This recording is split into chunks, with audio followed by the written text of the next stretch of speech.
Coming up on this week's show, Atari's next console is announced. Peter Molyneux wants a final chance at the perfect game. And we chat Waterworld, 3DO and software creations with Pete Scott.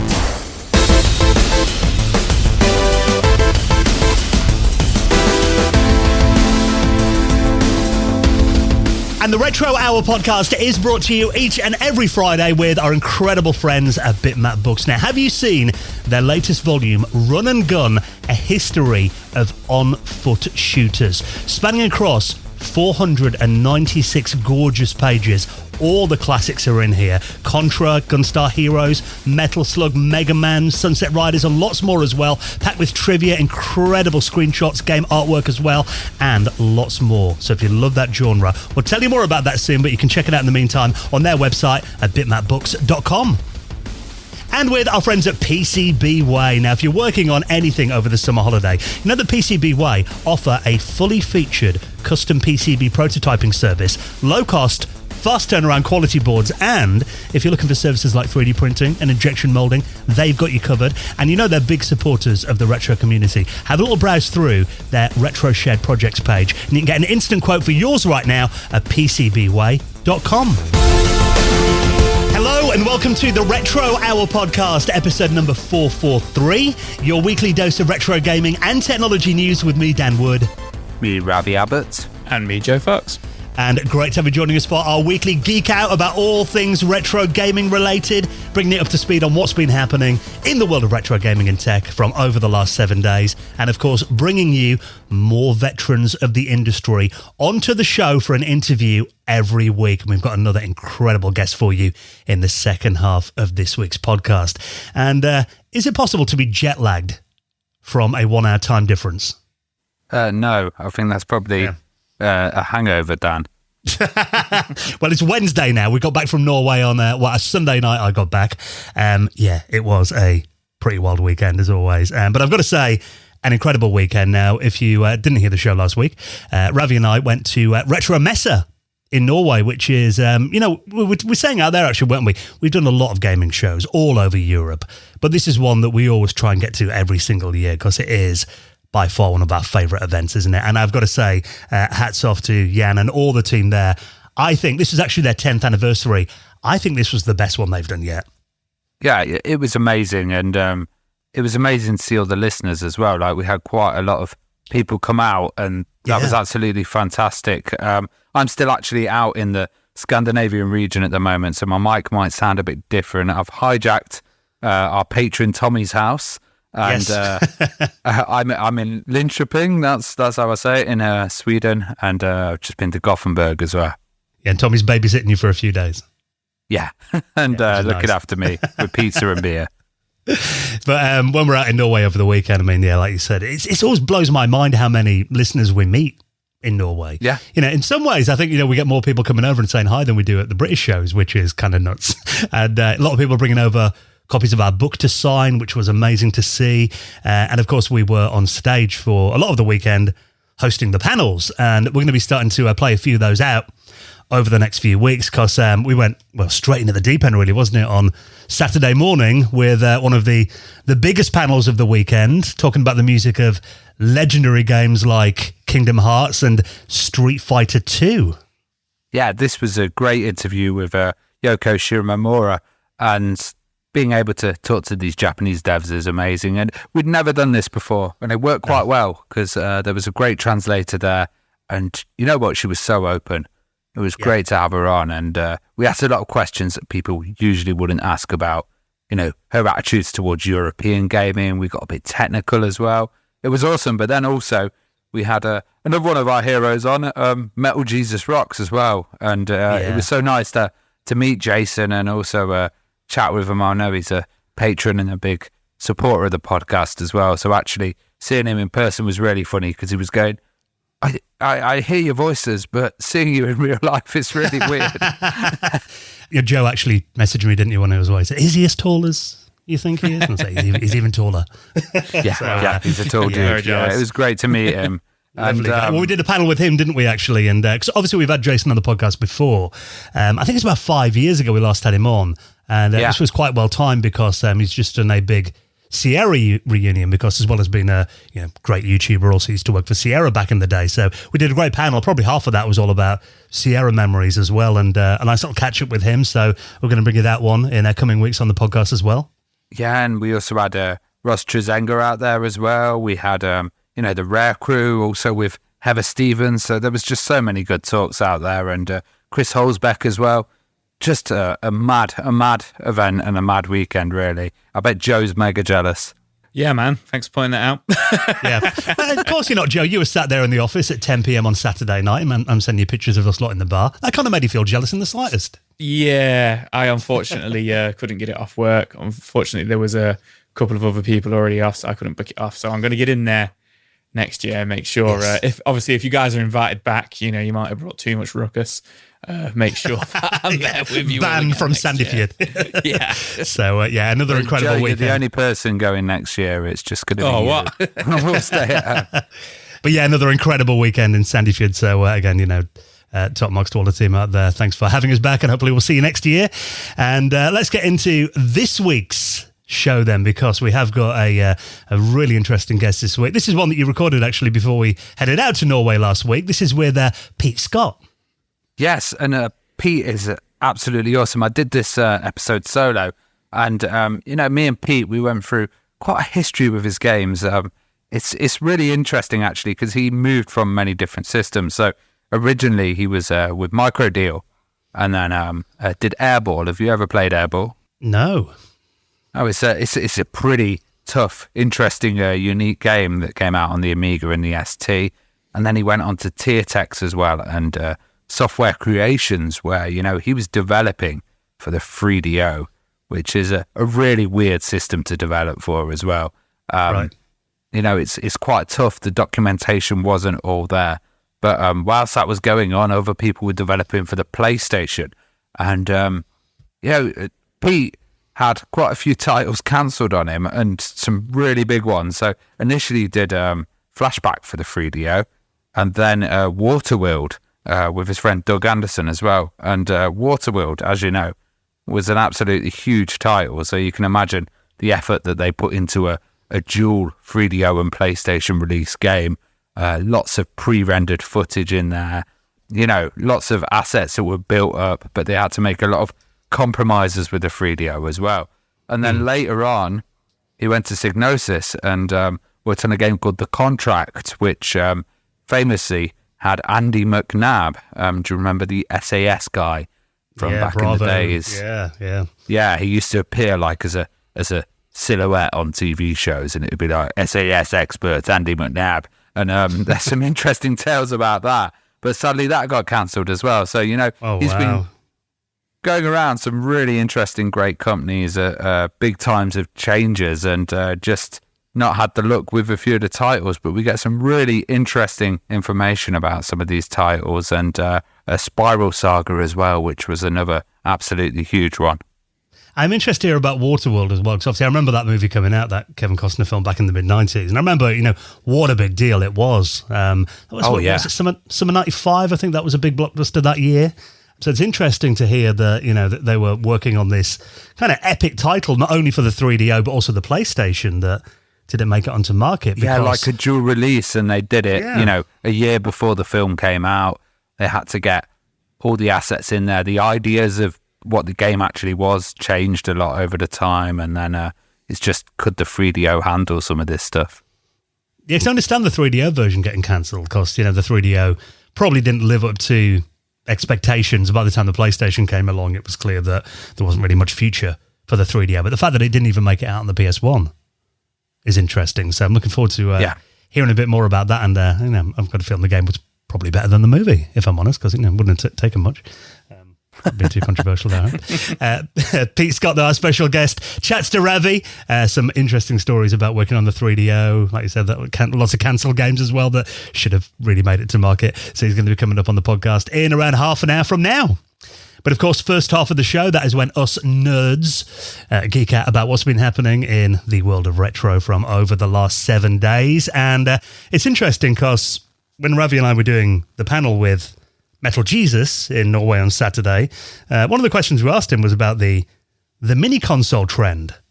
and kind of these recreations and what he thinks of it, and whether or not he thought, there's many more systems that could be either recreated or miniaturized. And then no sooner were we talking about that than there was actually 2 of them announced this week. You guys might have seen the news that they're actually confirmed they're going to be bringing out the full-size Amiga in early 2025 now. That's on have they confirmed that then? Is that what they've actually said?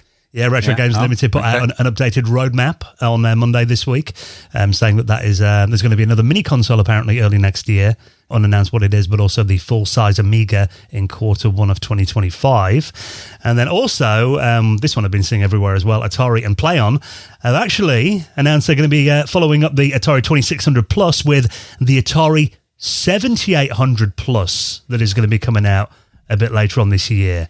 And pre-orders are available now on Atari's website. So looking at this though, I'm wondering, because this not only plays Atari 2600 and 7800 game cartridges, which the 2600 Plus that they released last November also did that. I'm wondering, is this like the same system, do you think? They've just kind of repackaged it? Well, the board, and they've just kind of maybe, yeah. I imagine so, because of it doesn't do anything different. It's just, obviously reshelled, repackaged, different controller. Yeah, I didn't even think of that, actually. I think maybe they release more games. Yeah, I think maybe they're getting the American systems and they're trying to release them to a European audience or spread them out more around the world than before. Yeah. And yeah, because this one, I've seen it before. I'm not a huge Atari guy, but I remember seeing them about and being a bit intrigued. Well, the 7800 was that was kind of a rival to the NES, wasn't it? Yeah. Came out a bit later in the market, 1986. That was released. So after the video game crash, and actually, in terms of classic Atari consoles, definitely the most capable one, and probably the one that I'm most interested in, because really by the early 2600 games. I know we always get hate for saying this, but sometimes they're a little bit too simplistic to hold my attention. People are always like, you heathen. But 7800 games are actually quite a few on that system that, kind of NES level kind of games. But the thing that I think is appealing about this system is, like you said then, Joe, there is a different controller included with this, which is really the big change, because not only is this the gamepad that came with the 7800 that obviously was meant to compete head-on with the NES, controller with a D-pad. And it's got that little screw-in joystick, which I imagine from what I've heard, the reason they did that is because either Nintendo did have a patent on the D-pad or they assumed that they did. So to get around that, they made a little screw-in joystick. So it's a joystick, it's not a D-pad. If the user takes it off and it looks like a D-pad, well, that's their fault. But also it's wireless as well, which I think is quite nice. Yeah, it's wireless. Interestingly, the point I wanted to talk about is I think it's cool, what Atari are doing. I'm here for Atari, but I'm also just very much like these mini consoles that keep coming out. They're not cheap. So this is £100 or $130 or €120. And as you say, unless you're a hardcore Atari guy, then I can't see why you would buy this if you've already bought the 2600 Plus. Yeah. If you're, like Ravi said, somebody who's from Europe and is just trying to play some Atari, because it wasn't as big over here, and this is your way in, you've already got a 2600. I would just buy the controller if I wanted to kind of experience the feel of the 7800. And they normally do sell those separately, don't they? They do. They've already said they're going to sell this separately, so it's going to be £25 for the separate controller or $30, €30. So I think that if you already own it, is much more affordable. If you don't own it, and it's something you want to get into, then, you just decide which ones you think looks better, the 2600 or the 7800, that 70s look or that mid-80s kind of look, really. Well, I think the kind of launch title and the unique thing that they've put on this is they've actually put it on the box as well, is Bentley Bear's Crystal Quest. And talking with Tommy the patron as well, he recognises Bentley Bear as a character from back in the days. Now, looking further into this Bentley Bear's Crystal Quest, it's actually a homebrew title that had been made by a fan, and that what they're saying is they're kind of giving it a full release, so they're doing homebrew elevation. So I assume they own the rights to Bentley Bear, and they've said this Crystal Quest is such a good homebrew that we're going to make this now a full release, and that's their kind of title in there. So there's a bit more embracing of the community, but also you can get Bentley Bear separately as well. But that's a 7800 game exclusively. So they pack this in. Yeah, it's a pack-in game with this system because, for those that aren't familiar with these, this is similar to the 2600 Plus they released last year. It's not like like one of these consoles that you plug in. It's got a list of games or uses USB sticks or anything like that. This plays original cartridges, just like and it says and it says on it it's Bentley Bear's compatible with the other ones, but on the actual box you've got Atari 7800. Yeah, they've also announced. I mean, that's the great thing about these systems is that they are continually releasing new games for the Atari 2600 and 7800 as well. And there is a big list of them. There's about 10 games and collections that are currently in the works for these systems. And the price of them's pretty decent. I mean, they sell for £24.99. And, some of these are like, the Epics Game Collection with Summer Games, Winter Games, California Games included. They've got Real Sports Collection in there too. Looks like there's about 5 or 6 games on there, including a never-before-released Real Sports basketball game that was made back in the day that never came out. So I think, if you are an Atari fan and you like to collect actual cartridges, then these systems are a really nice way to play it. I mean, I've got one of the 2600 Plus consoles. Actually, the father-in-law's got it at the moment. It's on kind of, I was meant to loan him it for Christmas. Never got it back. So probably never see that again. But yeah, I think, in terms of the build quality and everything, it was really well done. So I've got no doubts that this is going to be up there to the quality of the previous release. And, it is a niche market, as we've said, but I think just the fact that Atari are making new consoles that play original games from back in the day, but also they're, a year on, they're still committed to releasing new titles for the 2600 and the 7800 consoles that work on the classic systems. Just give me the Lynx and the Jag.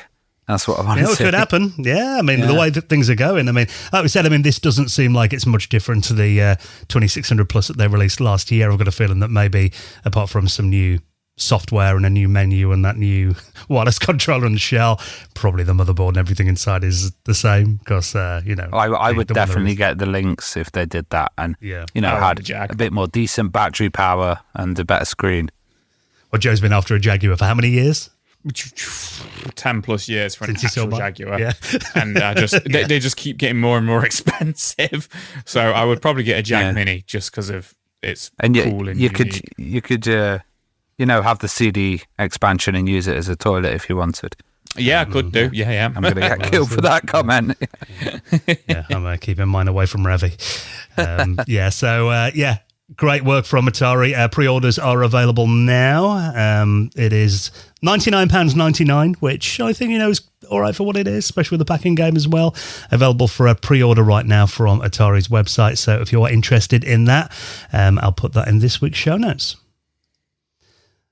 Now, you guys are comic book fans. I mean, I must admit, when I was a kid, I used to read quite a few comics back then, a few Marvel comics and stuff. Not really a scene that I'm into all that much anymore, but I do know that it is very popular, and it is cool to see when we get video game and comic crossovers, including a new comic book series that is based on Capcom's legendary Final Fight game. This is quite interesting. So this is coming from a publisher called, I don't know if it's Udon or Udon. I'll go with Udon. And they have a partnership with Capcom. So they've been making Capcom comic books since 2003. Street Fighter, Mega Man, Darkstalkers, all these kind of, even Captain Commando. They've made all sorts of comics that link in with their games or kind of tell a little bit more of a backstory of a game. And as you say, Final Fight, legendary game. Legendary arcade game from 1989. Famously part of the Street Fighter series, but set in the same world, but not part of the main timeline of games, but as a beat 'em up rather than a one-on-one fighter. And it's got stuff like Streets of Rage, obviously, didn't it? Yeah, absolutely. And fantastic game. I still revisit it every year, play it on modern systems and stuff. But they are releasing a 4-part comic book, which I mean, I guess it is the 35-year anniversary of the game this year, but they've not kind of said that anywhere or anything like that. But 4-part magazine comics going to be $5 each, or you can buy some not safe for work versions I of would it, which say are there's 40. on the store. There's some pretty sexy Final Fight stuff. There is. Ravi's had a good look at those in the manga style. Yeah, which are a little bit more pricey. Those ones are $40. But the idea behind this is the story of Final Fight is quite a loose story. You know, Mayor Hagar, who's a ex-professional wrestler, he's recently become the mayor of Metro City and gets a phone call from the Mad Dog gang that they've kidnapped his daughter. So he recruits his daughter's boyfriend Cody and his friend Guy, and they just go beat everybody up to save her. That is the story. So the idea... I think that story was used in about 5,000 video games in 1989. Yeah, exactly. And it was inspired by the likes of the film Streets of Fire, which also Streets of Rage was as well.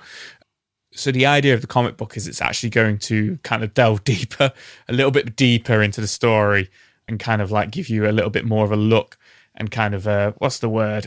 Expand on the world. Expand on it. There we go. I was going to say spread on it, but expand on the world of Metro City and the world of Final Fight, which is quite interesting.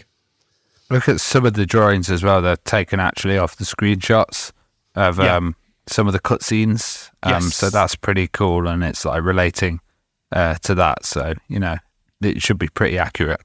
Yeah, it's pretty cool. When I first read this, I was hoping Final Fight is a bit of a dead franchise. It always gets nods to it in Street Fighter games and stuff. I was hoping there was going to be something more to it. Like, the comic book is cool. It looks very, very cool. As you say, you know, I think Ravi has a little bit more knowledge in comic books than me, but I've always been interested in comics. So graphical novels, Joe. Graphic novels. So yeah, it's cool, but yeah, I just wish they were releasing a new game or something, or some sort of remake. Yeah. Well, I think the fact that this is getting attention on the franchise again, maybe that could be a positive sign. Yeah. Because, you know, if this does well, then maybe that will inspire someone somewhere to be like, you know, actually, yeah, we've got this franchise that people seem to be interested in all of a sudden. I'm sure there wouldn't be short of offers for people to make a new game based on Final Fight. So, if you're interested in comic books, looks like a good one. Like you said, very affordable as well, you know, £4. So you can pre-order that right now, and shipping, it says July 2024, so which is obviously last month, but it's still on pre-order at the moment. So I imagine that slipped a little bit. But if you want to get hold of that, I will link it up in this week's show notes. Of course, we've got lots of games conferences that have been happening over the last week or two, including a Nintendo Direct that we had yesterday at the time of recording this. And this was quite interesting because normally, you know, they're talking about new game announcements and release dates and all that. But actually, this year's Nintendo Direct was a little bit more focusing on the history of Nintendo, and actually a physical place that you can go and visit. I think we did mention this when it first got announced several years ago, but is now getting close to opening, only a couple of months away, on October the 2nd this year. And this is the Nintendo Museum in Japan. Yeah, this looks huge. It's interesting because it's a museum, of course, like celebrating their history, which is really good to see. And I think, to be honest, all video game companies should do this. You know, Tommy was saying that they should have a Sega museum, but it would be a bit disappointing as it would just stop at a certain point. But this Nintendo one looks fabulous because they're doing lots of stuff that museums do. It's not just one place where you can visit, look at the old consoles and stuff. They've got interactive displays. They've got some quite unique things in there. Some interesting ones as well. And before we go into it, it looks very Japanese and it looks very clean to me. And knowing museums and kids and stuff, I think they're going to have a bit of a struggle trying to keep it clean and keep kids from just going absolutely mad in there. But it does look like a really cool place. There's a few things that are a bit weird and obscure, but Nintendo has always been a bit weird and obscure with certain stuff. I love the presentation because Miyamoto actually presents it, which you thought the presentation style was slightly quirky, Ravi. It felt like a Apple keynote.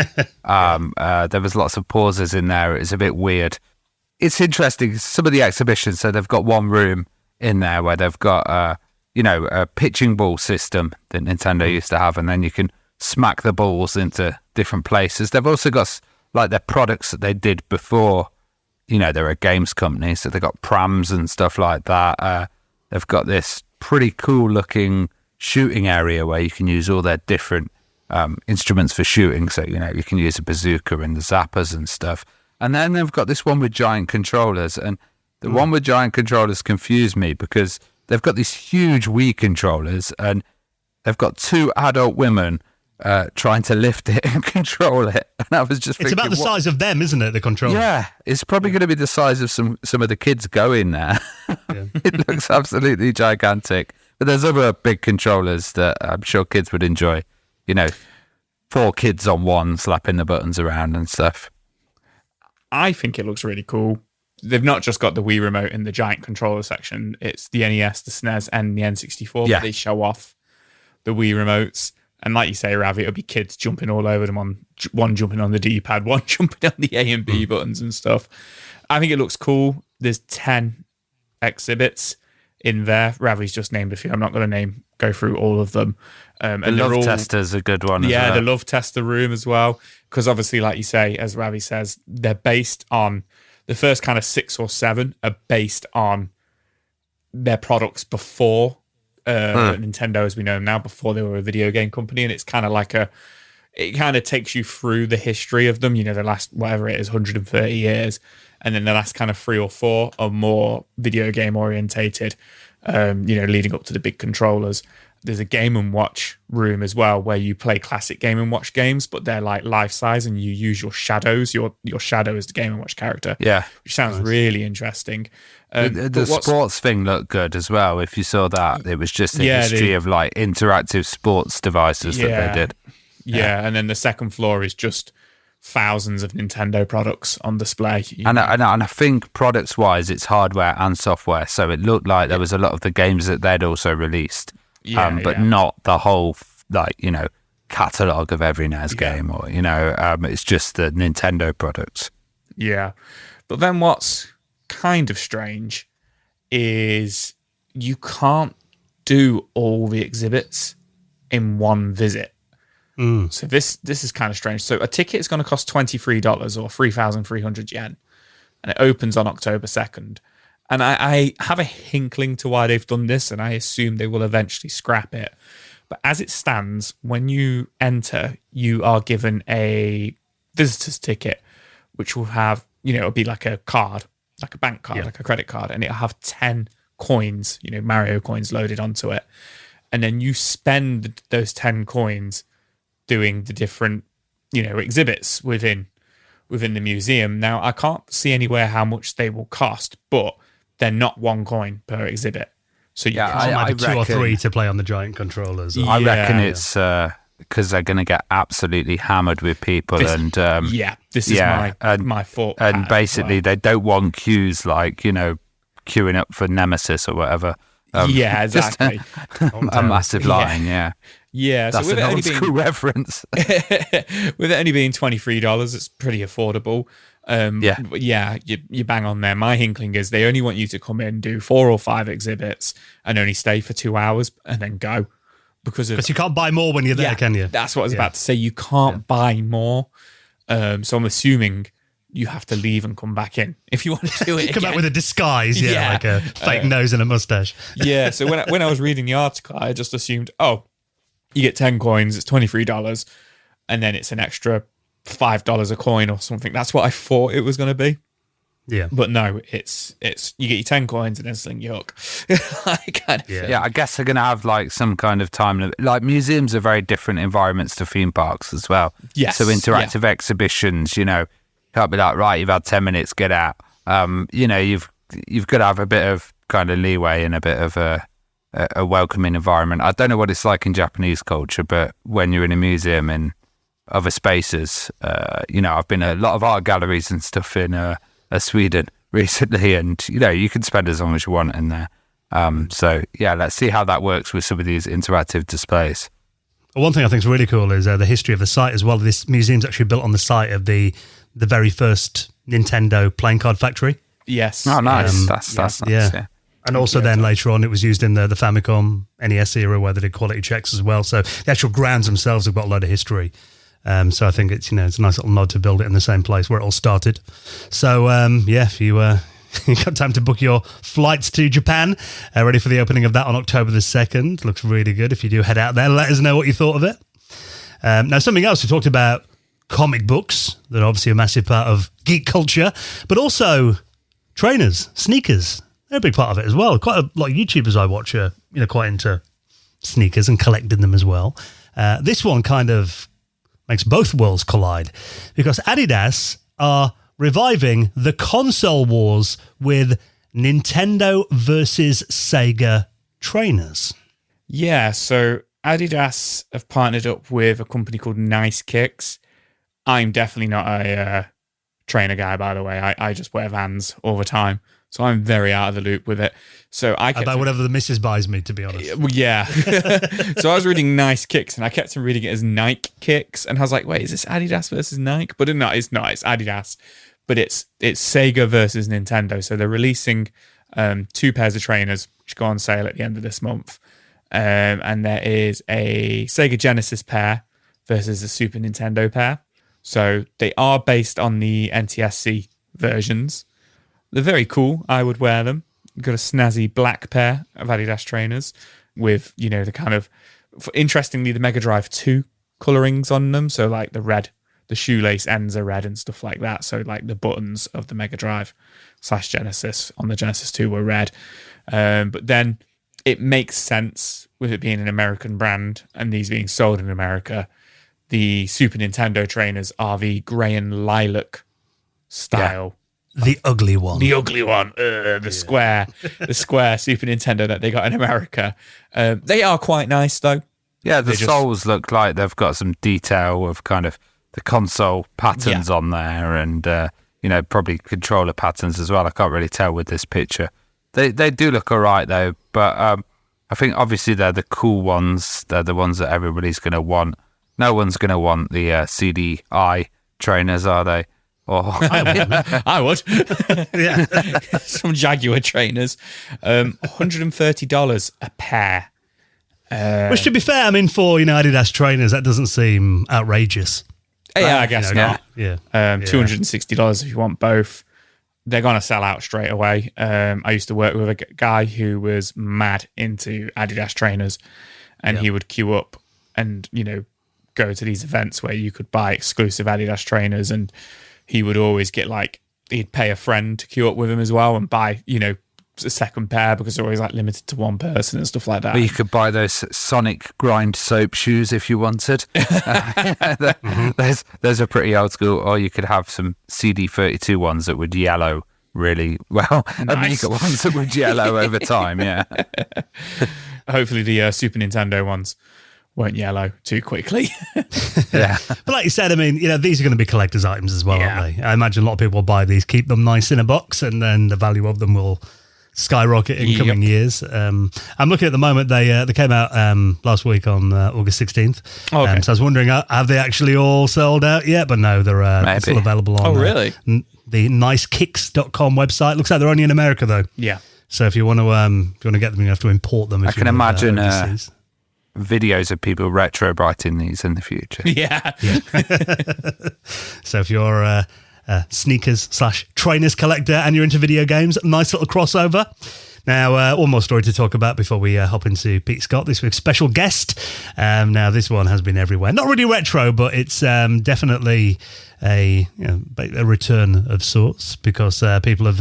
I've seen a few of the headlines saying, the fallen god of God games wants one more chance. And this is Peter Molyneux, of course. It was interesting seeing the Gamescom announcement. Did you guys see it? I thought it was one of the most do you want to hear a bit of it? Surreal announcements that I've seen, yeah. So Peter Molyneux, he's reunited with some of the ex-Lionhead staff, including a few that we've had on the podcast who told us kind of behind the scenes that we're working on something they couldn't talk about, which obviously turned out to be this, to create a new God game called Masters of Albion. Now, we'll talk a bit more about Peter's presentation, but have a little listen to the trailer, which is also voiced by Peter. This is Masters of Albion. We're a team of 20 people dedicated to making something new, unique, and different. Here we are in the familiar, vast world of Albion, packed with stories, quests, treasures, and monsters.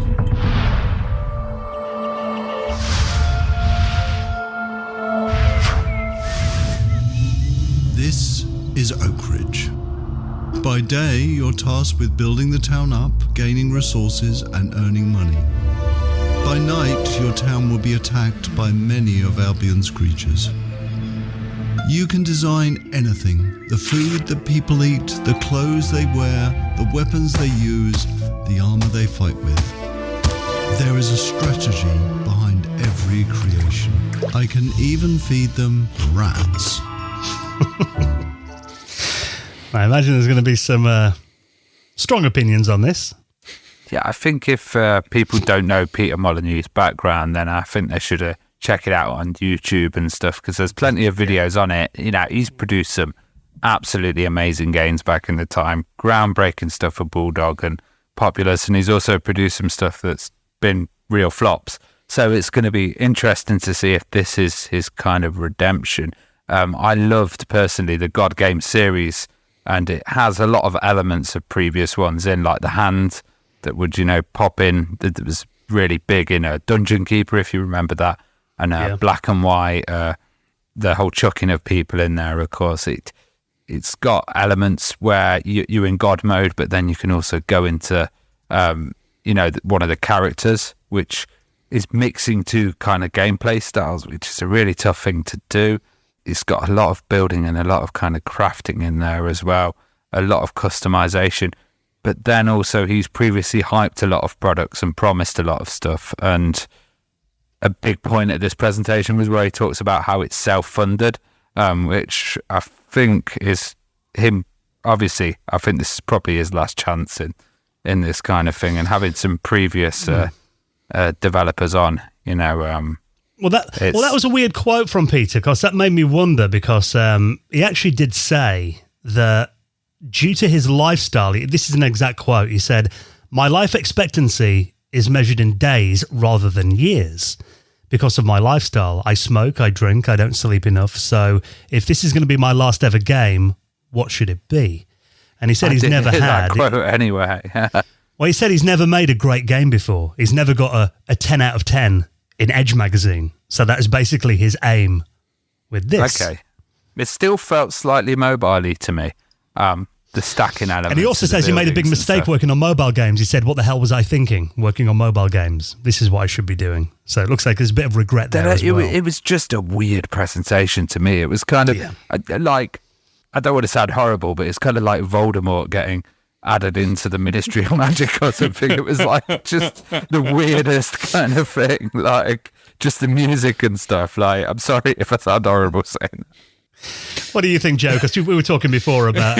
I was looking at this. There's a website actually. Don't bring me into it. Leave me out of it. I'm not on the show today. You just want to do your Peter Molyneux impression. No, don't make me do it. The fans want to hear it, Joe. I think I've been sniggering away the entire time.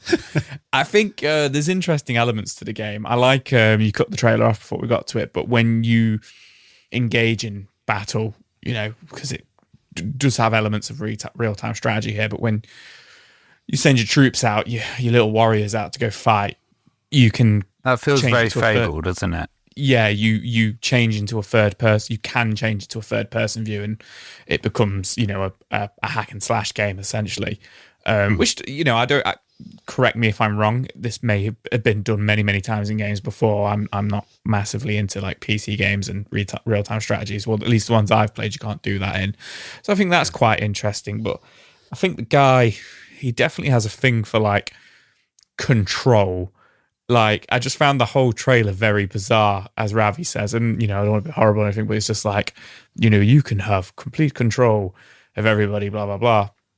And he's like, he's just like, you can even make them eat rats. Like, it was just really weird, like, things in his games where he's always like, oh, you take complete control of this. You can do anything you want. It's the God games, isn't it? It is the God games, but he just always oversells it. You can do anything you want in any game. And you're just like, can you? Like, all you're really showing is you can customize, like, you can paint your houses and you can make them taller or shorter. Like, it's all stuff I've seen done before, but I'm just trying to think if I've seen it on all of these elements in one place before. You know what? I think when he does release it, it's going to be one of the most scrutinized games to come out. But, if it's good, it's going to be good. And I hope people enjoy it. We've seen a lot of kind of great games come out of that era. 2 Points Hospital. Recently we had, 2 Point Studio on. Yeah, there's some really good kind of modern titles with like a retro theme. So I do hope it's good, definitely. I do as well, because, obviously, I think, all the broken promises that he made for Fable 1 back in the day, which there is a website I've found that literally is... There's a forum thread that goes on for about 50 pages of all the broken promises in that game. And then we had the whole Kinect thing with Microsoft, that Milo demo that, famously completely missold the Xbox Kinect. Peter kind of lied low for a couple of years, didn't he? Because he's always been someone we'd love to have on the podcast. He has become a bit of I think they call them a lol cow in the YouTube world over the last decade or so. But, the work that he did at Bullfrog back in the day and Lionhead, oh my God, can't take that away from them. Yeah. Groundbreaking, genre defining, Yeah, absolutely. So if, I'm not sure whether I was reading too much into that statement that he made about, this maybe being his last game. For health reasons, which, fingers crossed it isn't. But if it is, then, I think it would be nice for him to go out with something that he's actually not, like you said, not oversold.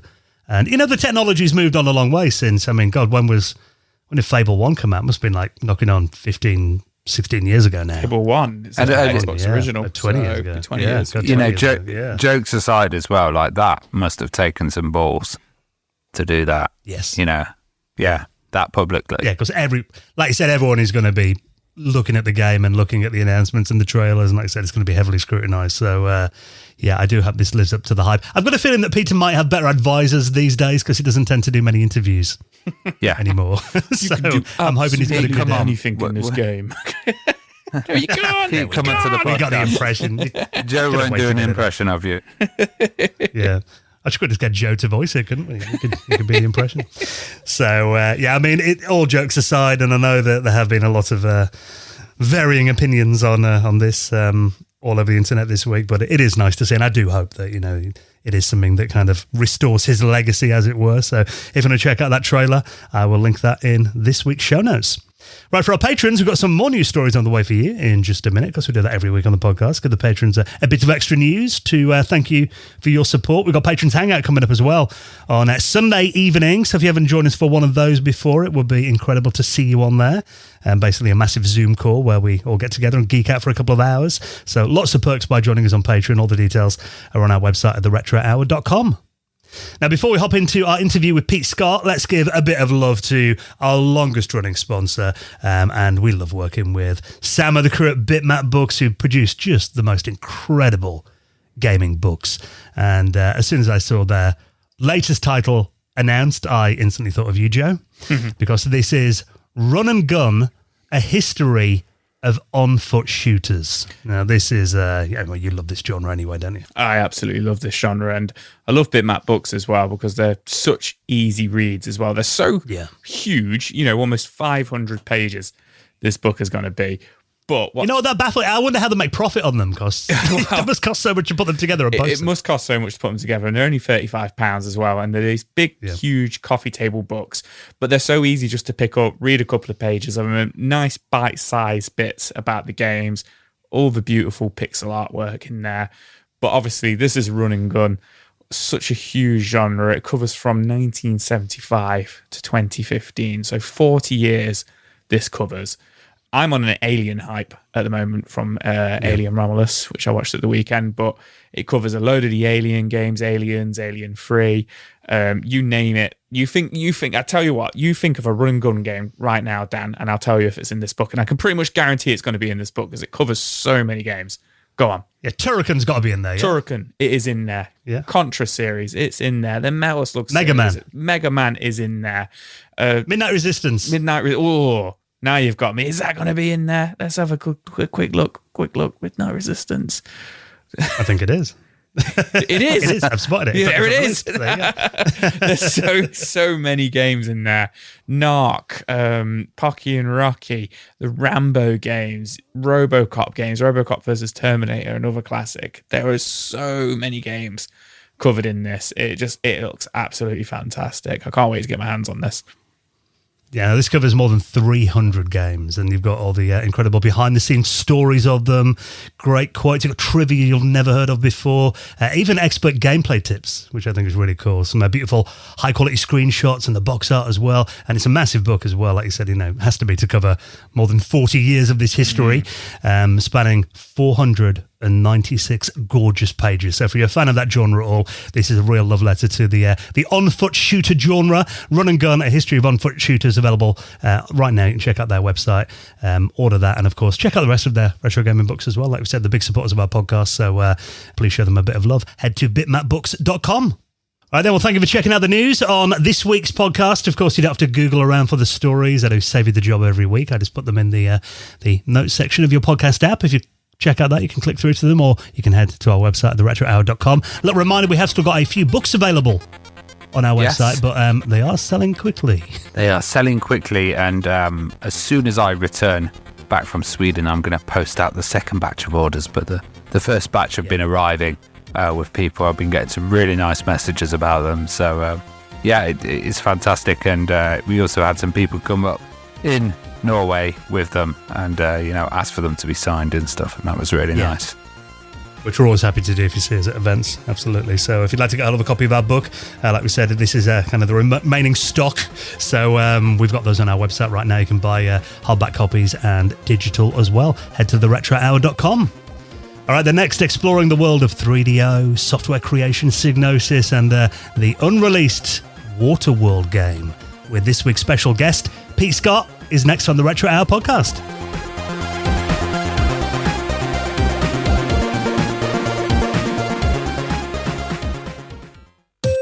You're listening to the Retro Hour podcast, and we're here today with Peter Scott. We're going to be talking about some awesome companies, TierTex, software creations, Psygnosis, and also a bit of Micro deal as well.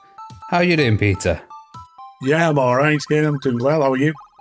Great. It's good to have you on. And we got a question that takes you all the way back at the very beginning, and that was, what was the first kind of memory of a computer that stuck out to you?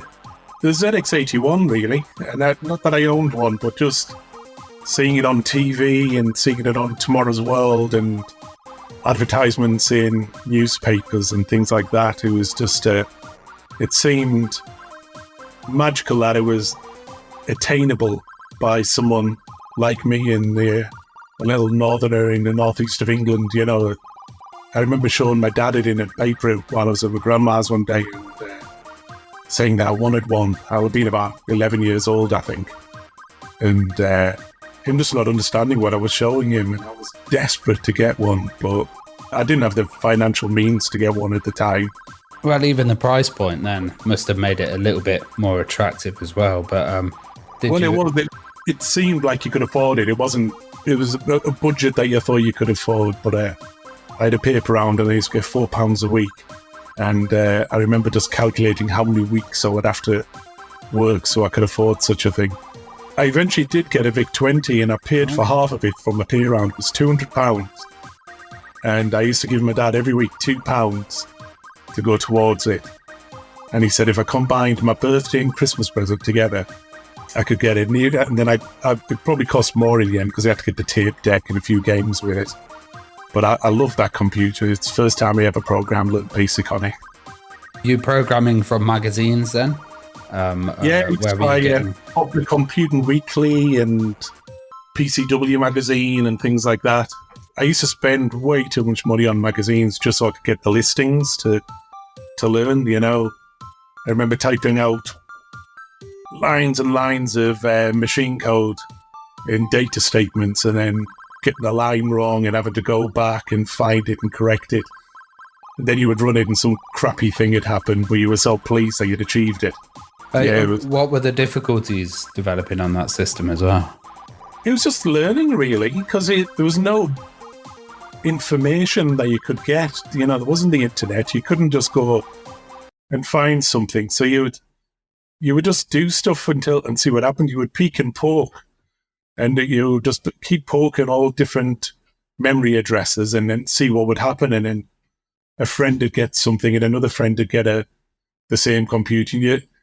You would have these really exciting for us, but really dull conversations. And I wish I still had my books at the time, which were just interesting peeks and pokes and data statements. And I used to design graphics in data and draw them out on pieces of crosshatch paper and work out each line to put it into my code to make the characters.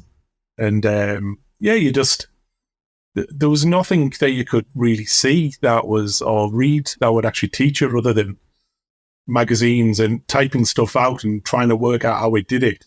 Then somebody else, I remember a friend got an Amstrad, and we'd do swaps where you'd have my computer for a while and I'd have the Amstrad, and you'd try and do things. One of my mates was wanting to learn BASIC, was struggling, so I got the Amstrad for a while, wrote a few things on it, then gave him it back and then took him through how I understood how you would write on it. And we'd even do crazy, again, it sounds so dull now, but you'd go around a friend's house and you'd all go around with your computer and sit down and in an evening write a Pac-Man. Yeah. Write Space Invaders. It's like a kind of code jam nowadays. Well, exactly, yeah. And then they started having these computer clubs that you go to, and it was a funny mix of kids of my age and a little bit older, and then much older people who seemed like ancient to us. And they'd be bringing Commodore PETs and stuff that we couldn't afford, and we'd all be in awe at these computers that came with a monitor and a separate keyboard, you know. They were really early grounds for piracy, to be honest. You know, you'd also go along with a tape deck, so you could do tape-to-tape recording of stuff and take what you could home. But entrepreneurial-wise, there was loads of people who were offering in local newspapers. If you just send them a quid or 50p, they'll send you a tape of this game or that game, and they'd photocopy it. So there'd be like black and white photocopy in the tape of the game, of the original cover, and you get a copy of it. You know, so yeah, it was ripping off the industry, but you couldn't afford the games. You go in Boots and buy a game and then bring it over, copy it, and take the game back the next day saying it didn't work. Well, other than putting like entries in, were you creating anything original yourself on the system? All you did was write your own stuff most of the time. You would get the odd thing that either you could afford or you would get it from a club or a friend or whatever, but you were just writing. And it was always just rip-offs of what you saw in the arcade, so Space Invaders, Golf, Scramble, Pac-Man, that sort of thing, you know, and then you would compare your game to another person's game, and they'd have done something a little bit better, so you would try that. And it was just fun, really, bobbing back and forwards with those things. And I used to go and see a lad who was probably about 17, 18. He was just doing his A-levels. He was a friend of my dad's. And he was, we'd sit around and talk about programming. I'm sure I was the bane of his life because I was only 12, I think, at the time, or 13. And I'd go around and sit and talk. And then we wrote this little game together that got published by a Middlesbrough-based company, but it never made any money. I remember when the company went under, the receiver phoned me dad up and he said, "I see by the books you're owed a couple of £100. There's no money in the business, but you can have 5,000 copies of your game if you want." My dad was like, "What the hell am I going to do with 5,000 tapes?" Fill up the garage. Yeah. So we kind of declined to take that, but it felt a little bit rock and roll at the time. Even if I remember when the advert came out in Popular Computer Weekly and a few others, you felt so pleased. That was the joy of the games industry in those days. Even when you got onto ST and Amiga and things like that, it was the joy of seeing it in a shop and seeing the reviews in magazines and things like that. That was the buzz that you got from it. Did you kind of think this was, even though it's a bit rock and roll and on and off, this was a path that I wanted to, pursue? Not at all, to be honest. I had no idea what I wanted to do. I just knew I enjoyed doing that. So I went to university when I was 18 and did a degree in software engineering. I really didn't know what I wanted to do at the end of it. And I thought, well, I could go, but because some of my friends had stayed in the games industry and continued, they'd not gone to university. And you'll find that story from a lot of people at the time that they didn't do university, they just went straight into a job.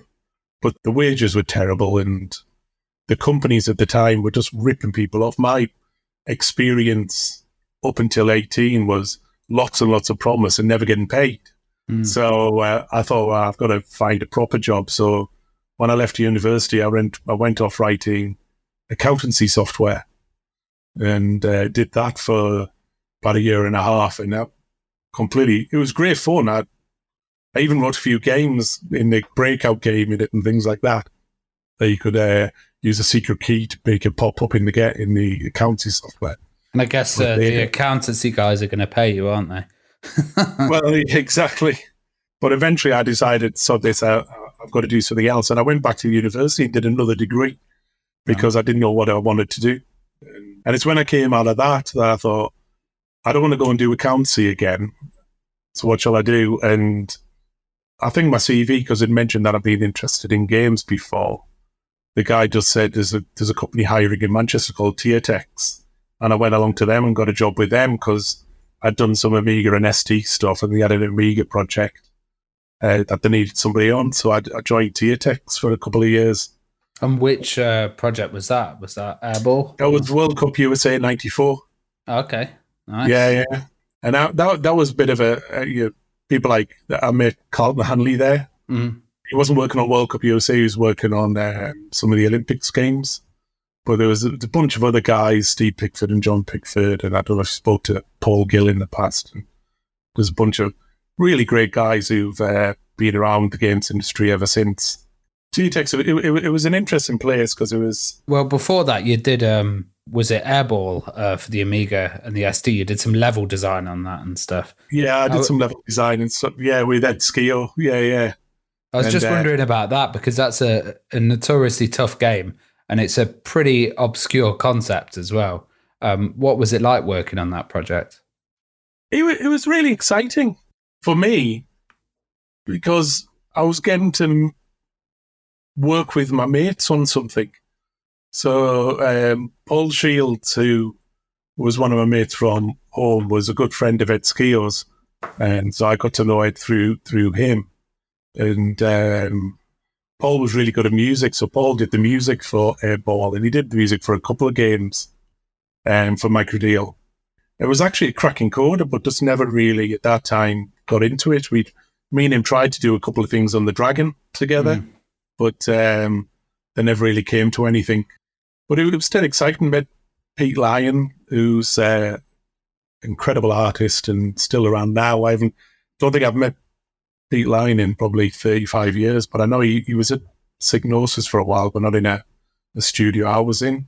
It was just that exciting. You felt you were making something which is you don't really get these days from, particularly in games industry, but in anything, there's not a lot that what you do ends up in the final product as you designed it. What were the differences with the ST and the Amiga version as well, and the kind of process of porting those across? Yeah. Well, I know a lot of the initial work was started on the ST and literally writing onto an ST disk and then moving it across to the Amiga and see if it ran. Because when the Amiga first came out, there probably was more established and more together companies than Microdeal probably was supplying with dev tools and stuff at the time. But it was very much left to your own devices with Microdeal. the game itself isn't an awful lot different. There's a whole extra set of levels. There's like different worlds in Airball. I think in the first one was 4, and we did a 5th world in Airball. But I was getting really pissed off with it at that point. I wasn't getting paid, and lots of promises that we were going to be given something. So I actually, in the Amiga version, there's a screen, a set of screens which spell out quite a coarse insult to Microdeal and Edskio at the time, because I was pissed off that I wasn't being paid. It did go in the final version, but it was quite hard to activate. Now, I've never seen anybody find it, but I'm sure people have. Well, now you've mentioned it, they'll go on a hunt for it, yeah? Yeah, you have to go in and out of rooms so many times, and then a door appears, and you go down it, and each room has a letter in it that, if you spell it out, is not very gracious to those. But you also mentioned to me that you'd put a few messages in for pirates in games as well. Well, we did know the TierTex. Yeah. And the publishers found them. Yeah, you would try and put things in, trying to catch where people might be looking in the code. So you would just write data statements in that bit of code, telling them where to go and putting little messages. And I remember when we were doing World Cup, I think it was, we got caught out and they sent back a fax through to the boss at TierTex saying, why is this in the code? And I got an absolute bollocking off Donald Campbell, I think it was, who gave us a hard time while I was there because I'd done this. The industry back then was so maverick, you kind of did what you want until you got caught. Yeah, I think people are still discovering stuff in games, and there's all sorts that happened, yeah. There was a game that I was asked, I've forgotten the guy's name, but he did a game for Microdeal called Jug, and it was a shoot 'em up, and he was a cracking coder, bit of an oddbod, but what you don't realise, it was called Jug because it made all the graphics from pornographic images. But in the end, you can't really tell that. Yeah. In the final version, but he was heavily into his pornography, so it's he was very keen on showing all of that off. But yeah, so there's all sorts of things like that I'm sure if I scratch my head and try to remember. There's a story of when we were at Software Creations in Spiral Saga, a lot of the graphics were made from the exploded head of Kurt Cobain. But I think we just made that up. I don't think it's true. But we all believed it in the end. But yeah, there was people just did what they want, really, and we weren't getting paid enough to respect our bosses. So people just kind of went a bit crazy. And about the time that I joined TierTex, the games industry was going a bit of a new revolution where they were starting to pay developers a bit better. So everyone suddenly went from, a wage that you could probably get better paid working in a McDonald's or somewhere to actually reasonably decent wages for the time. And that was the worst thing that could have happened to the industry because everyone just went crazy on, we were all young lads in our 20s. Drink, drugs, all sorts was going on. It's kind of like the footballers when they suddenly get, a huge amount of money and then just at a exactly. really young age, yeah. And of course, this was in the early 90s and it was very in Manchester and Liverpool. So it was all... Centre of the universe, yeah. Yeah, and it's about the same time that you saw other companies around the country popping up and doing well because the whole of Manchester and Liverpool effectively ground to a halt for a while because everyone that I knew anyway, I'm sure there was good people, but everyone seemed to be stoned or drunk. In the hacienda partying away. I was wondering then, what was it like, that shift from developing for computers to consoles? It was very, very difficult for a lot of people in this industry because people had come up being self-learned, self-taught assembly language coders. And with the 3DO and PlayStation and to a level of the N64, you're suddenly forced into the world of C. And you did have some guys who left the industry who just didn't want to go and do C. the original versions of, or the dev kits for the PlayStation and 3DO were just appalling when they first came.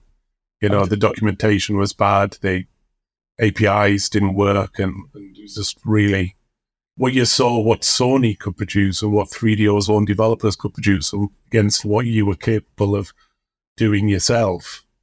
There was a big gap because they weren't sharing with you the secrets of how to, you know, write to the graphics and such like that. You just had to work it out. Well, I was wondering when the transition from TierTex to Software Creations happened. Basically, as far as I remember, Software Creations had got a couple of contracts and they were desperate for developers, and they just put the word out through the developer network saying, we need people. And then at TierTex, I think they'd lost the US Gold license, or was going, because TierTex had done US Gold products for years. A lot of people were cheesed off with TierTex. So a lot of us just, a couple of people went, and then we all kind of looked over and saw they were paying a bit better. All your mates had gone to another company, so we all kind of jumped ship at the same time. So guys like Steve Pickford as well, and Carlton Handley, and Doug Anderson. Carl Handley, Paul Grail. There was a lot of good guys that stayed, but a lot of us just went, and Dave stayed, went. You know, some. I think he went a bit later, but guys like Dougie, he stayed at TierTex for a lot longer. What were the differences then between the two houses? Like, also, what was the technology like? I guess the 3DO must have came a bit later. I'd started doing 3DO when I was at TierTex. That's where we were doing Flashback. So we were doing a port of Flashback on the 3DO, me and Doug Anderson. They were doing a CDI version by Dave. I've forgotten his second name now. It's so long since I've seen him. And Doug had started on it because I'd been on another project that came to nothing. You know, we were talking about doing this superhero project, and it didn't happen, which was going to be 3DO. And then when I got moved onto that to help Dougie finish off 3DO version. And then Carlton had moved over to Software Creations because they got the Waterworld license, and they needed it to be on 3DO as well. So I just thought, great, and I just jumped across to do the 3DO version.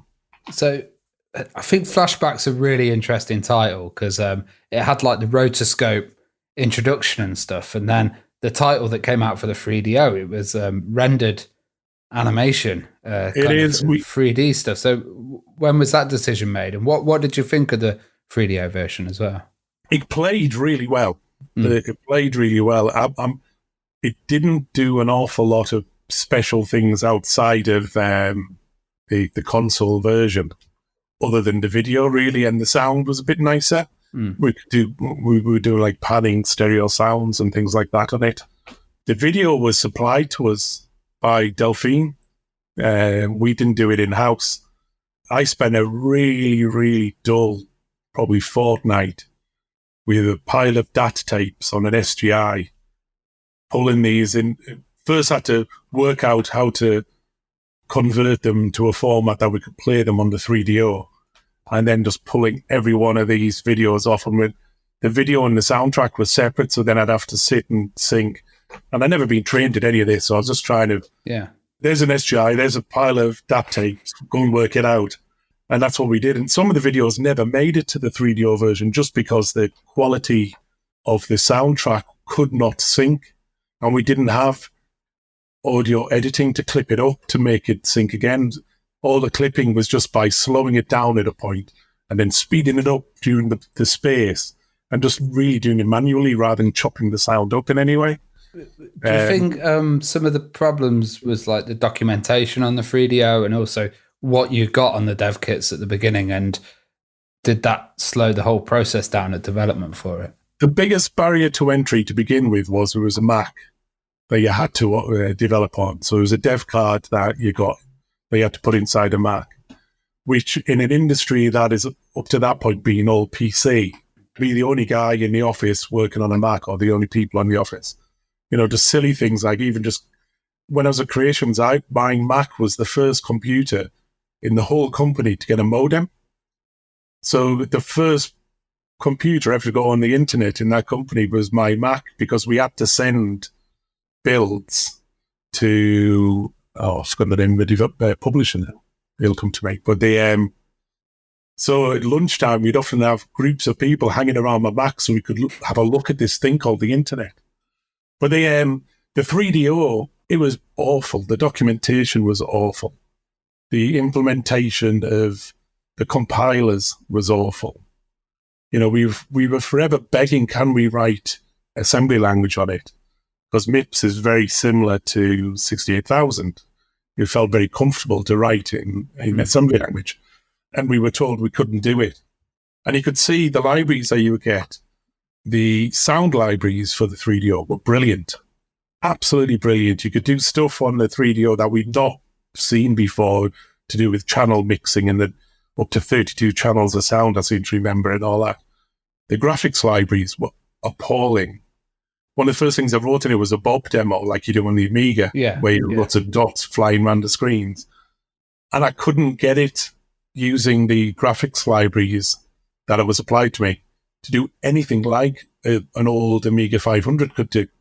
Were you surprised at that then? Because, huge company, Trip Hawkins, I wasn't just surprised, I was gutted because everybody else were working on PS1s and their graphics libraries flawed, and I'm sure every one of them would whinge about them as well.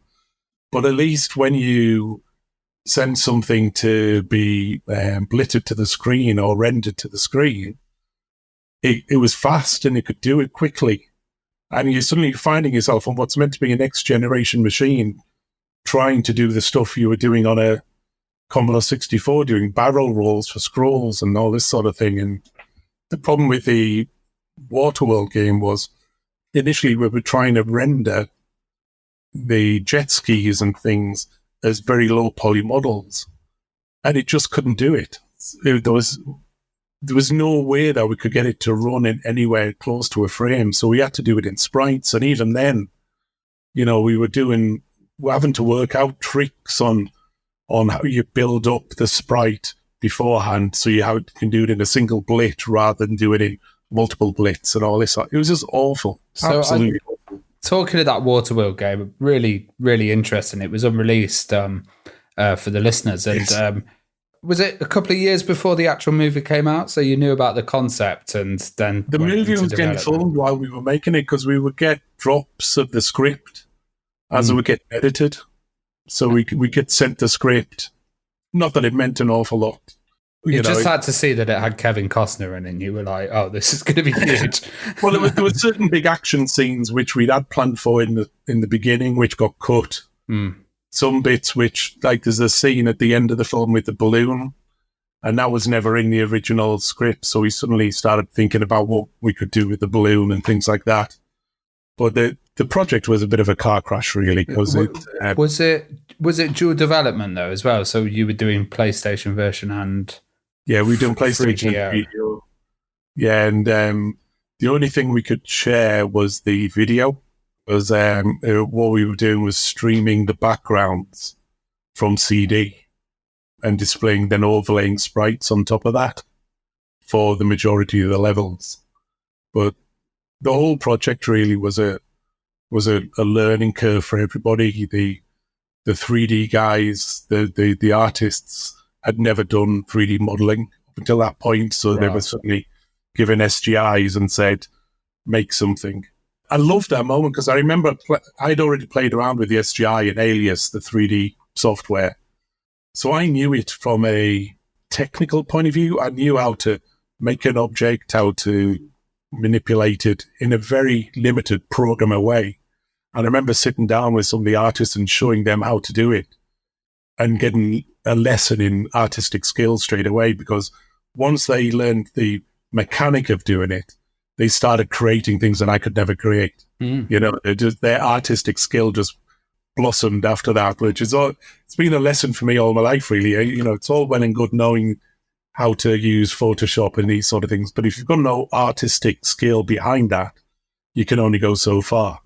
And the art that they did for Waterworld was fabulous. Well, it was meant to be. Originally, I think I read that Steve Pickford was talking about like a wave racer style originally, and then it went to like an on-rails shooter. Is that right?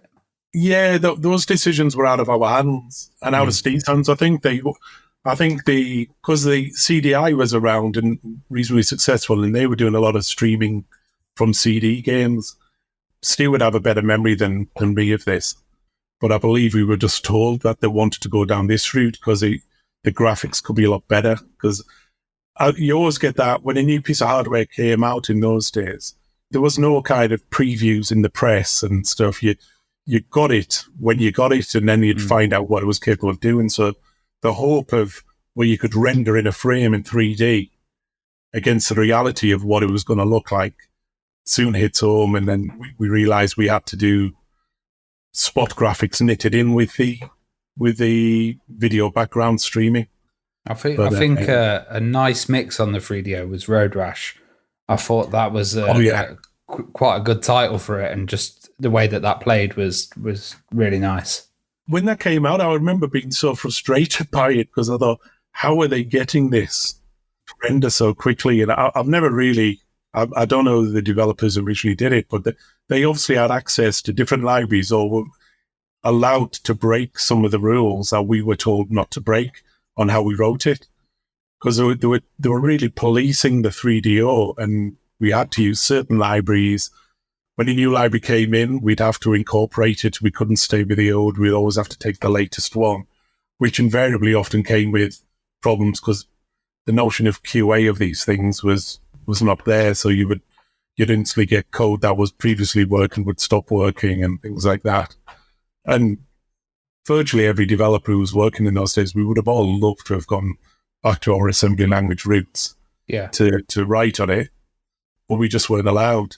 You know, the guys who were working on the N64, it was so much different to our experiences with Sony and PlayStation. The N64 was so nicely supported. Again, I don't know if you've ever spoke to Amir Latif and those guys who were working on the N64 Dream Team project or whatever it's called. But they got so much more support from Nintendo than we seem to get from 3DO Company and Sony. When Waterworld was canned, I moved on to Spiral Saga. Yes, which was another interesting title as well. How did that come about, and what was the whole concept with that game? The Bossard Creations' new Spiral Saga was going a bit pear-shaped. It was a big deal for Sony. They paid a lot of money for this, and Steve Pickford's design was brilliant. The idea behind it was fabulous, but the development of it was going quite pear-shaped. So Rick Kay asked me to go on the project to see if I could give a view of why it was going wrong. And so I joined the project, and it was in a complete mess. Not the fault of the majority of the programmers, but there was something wrong with the project, you might say. I won't say anything more than that. But after about 2-3 months, I reported back to Rick Kay what I thought needed doing on the project. And while he took what I said as being valid, Rick Kay's a lovely guy, but he didn't like doing confrontation, and that he would have needed him to go in and confront the team a bit harder. So he didn't do anything about it, so I resigned for that reason. Okay. And that's when I went to Psygnosis. And that's interesting because you kind of went to Psygnosis in a time when they had established themselves in the PlayStation world. I remember, I'm a huge fan of Psygnosis from being a kid with my Amiga. And then they were one of the companies like, Codemasters as well, and Ocean, that managed to jump onto the new next generation stuff and do really well. What was it like at that kind of late point? It was just before the Sony takeover, wasn't it? It was great to feel you were part of a big company, and a big company that was trying to do lots of different things. the teams in the Chester office that I was working at originally, which then became the Manchester office, there was some amazing coders there. And the projects that were going on were only okay. You know, the designs were often, it was often felt, I don't know if it's true, but it was felt that the stuff that was rejected from the Leeds and Liverpool studios got thrown over to the Chester studio to do. That I'm sure other people will say I'm wrong in that, but I remember the discussions that were happening at the time, feeling like it was that. What projects were you working on? Which one? I worked on The Contract. Okay. Which it already started, and I'd met with Dave Rose in a hotel and said that I was cheesed off. He was head of dev at the time, and I said to him, I'm cheesed off with creations and I want to move. And he said, well, I've got a project which needs a bit of experience on it because it's a new team from university and it's floundering, called The Contract. So I went in there and took over as lead developer on that. And it was the first time that I joined a team that I knew that I wasn't the best programmer. You know, my ego had always told me before that I'm as good as anybody else, but that project made me realize that I was going to be a better manager than I was a developer. But it was a great project. It was, what to call him? Bravo 20, the book writer. Is it Andy McNabb? Andy McNabb. Yeah. He was kind of, he would come into the project and come and give us advice. The whole point of the thing was you were a male. It was quite revolutionary for the time because you could play a male or female character, and then you had to go and do a thing, save somebody or steal something, and you had to enter a building or a space, and Andy McNabb would tell us where the security systems would be and where the security guards would be and such like. And he was a lovely bloke. We had a silly moment where I wish I could see if anyone still had this photo. We'd all stood outside in the Chester office, and Andy McNabb stood in the middle of us.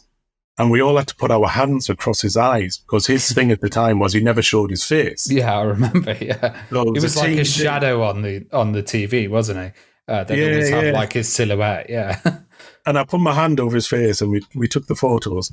And then I thought I'd been getting on with him really well because he used to come and we'd have really nice chats about all sorts of things. And I said to him, Andy, for a bit of fun, can I have a photo where I'm pretending to punch you when you're falling down? And I've never been more scared of the word no. There was the way he looked at me and about, no. There's a kid playing in the wrong playground here.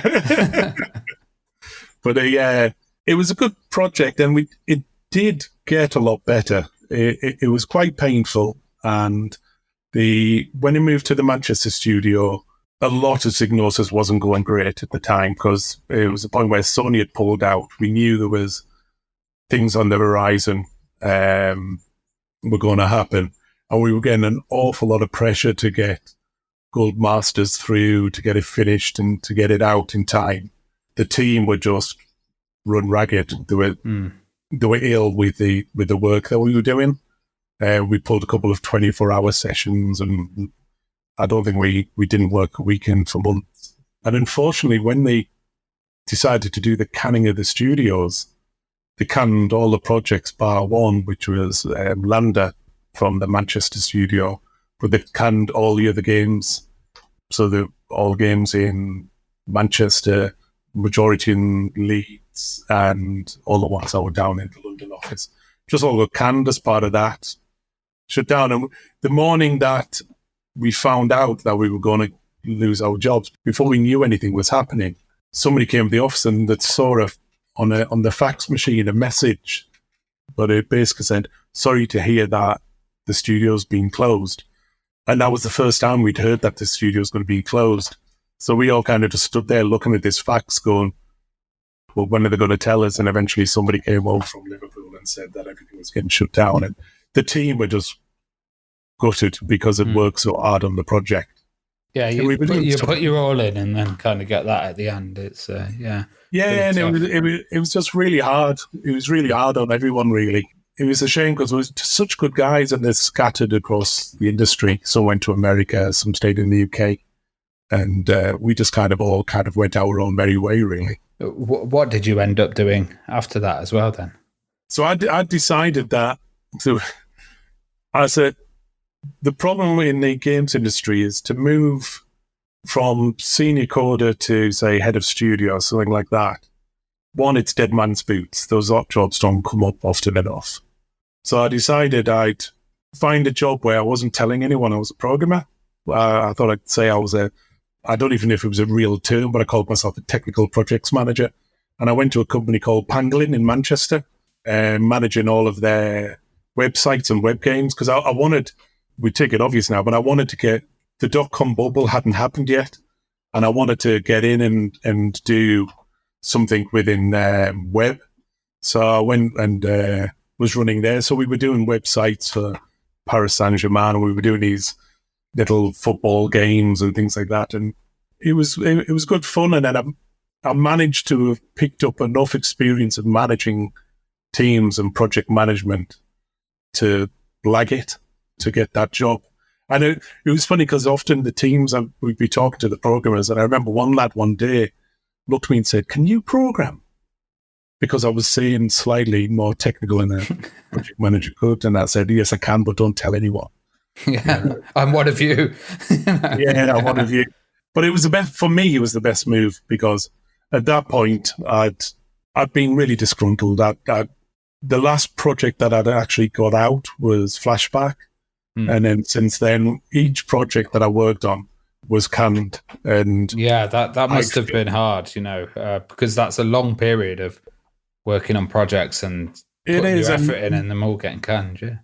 It was just very frustrating when you didn't feel you or the other team members were the reason for it being canned. It was always something mad, either by a publisher changing their mind on something, or like with Waterworld, they ended up sending in their own games designer who'd never done a console game before. He'd done some CDI stuff. But I remember once one of the Sony guys on Spiral Saga asking how many lines of code does it take to run a game in a minute?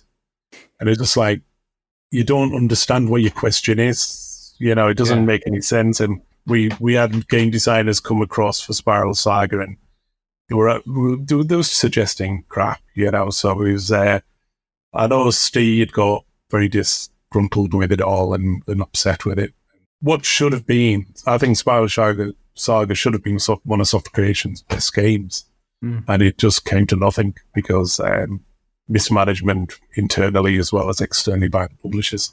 I decided I just needed to become my own boss, really. Now, I wonder about these games, like how many of the old assets are around and stuff, because I've always seen these like fan recreations of things and stuff. Have you had any interest from fans and people contacting you?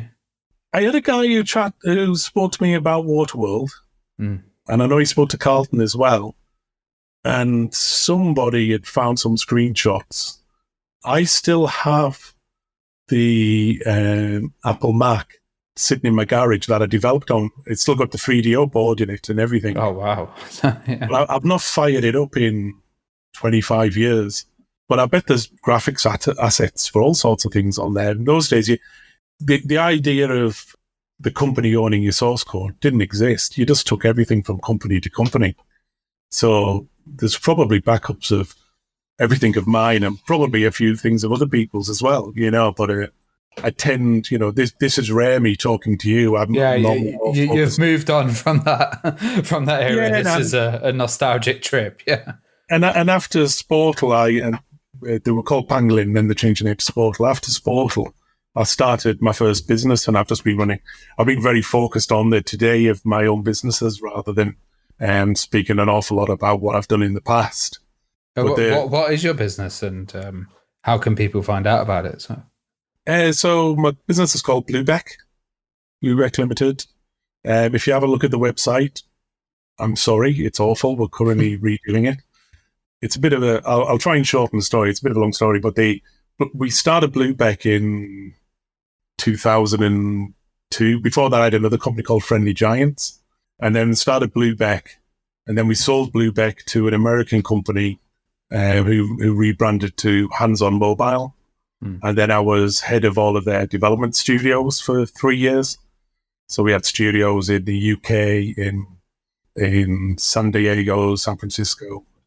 But doing mobile games, we had the Marvel license and we had the Hasbro license. So I always joke that I know more about Marvel than a man of my age should, because we did so many games. And then eventually, after my earn-out period and all that, I left there and started another company called Connect to Play. We were trying to do games for TV.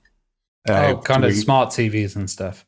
Well, no, actually doing quiz shows, but trying to integrate mobile phone home usage into the quiz show itself. So like interactive kind of TV. Yeah, yeah. What we'd realised when we first started doing it is if we went in as the tech guys, they sent us to the web people who had no budget, no creative decision making.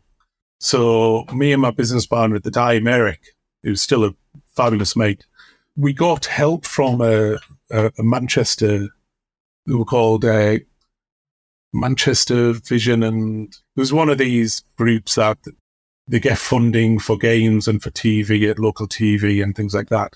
And they got some budget and they got an expert from the TV industry to advise me and Eric at how to sound more TV and producer-like. And that really worked. We went to Midcom and Mid-TV and we were talking to Fremantle about doing a couple of games, and we very nearly got one made, but I screwed it up because I didn't understand the industry. They wanted to make it, I just cocked it up on the legal side.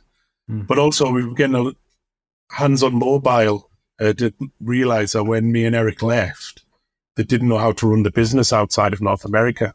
So they wanted to buy it back, the whole of the business. So North America, South America, Europe and Southeast Asia. And we did that with the Connect to Play business and then rebranded it to Connect to Media.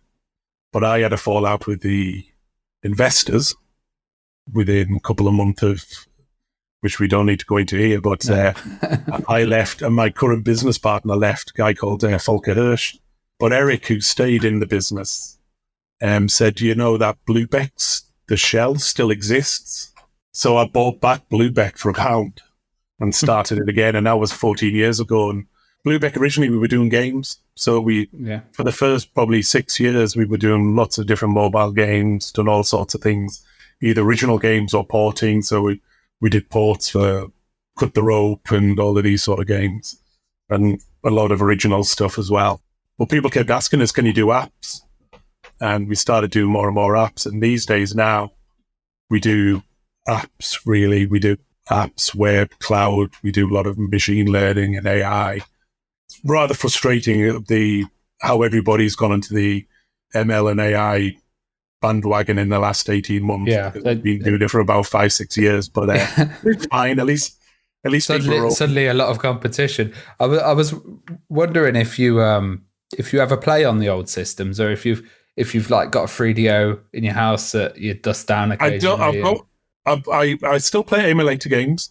I still I'm a bit obsessed with buying handheld emulators. I haven't got one on my desk here at the moment, and we've got a bit of a thing going on in the office where we share ROMs and things like that. Nice. I think one of the guys has got something like 7 gigs worth of these things. And we've got a couple of arcade machines in the office, one with 2,000 odd games on it, all set up 2-player.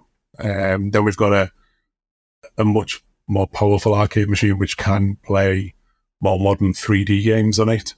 So we try to keep to our gaming heritage, and as I say, a lot of the guys who work for me now were originally from the games industry. There's guys who I work with today who I was working with in software creations days. Brad Walker was around in those days. We've got guy, it's funny because we spend all of our day talking about what we're doing for our clients, which is very boring business style apps.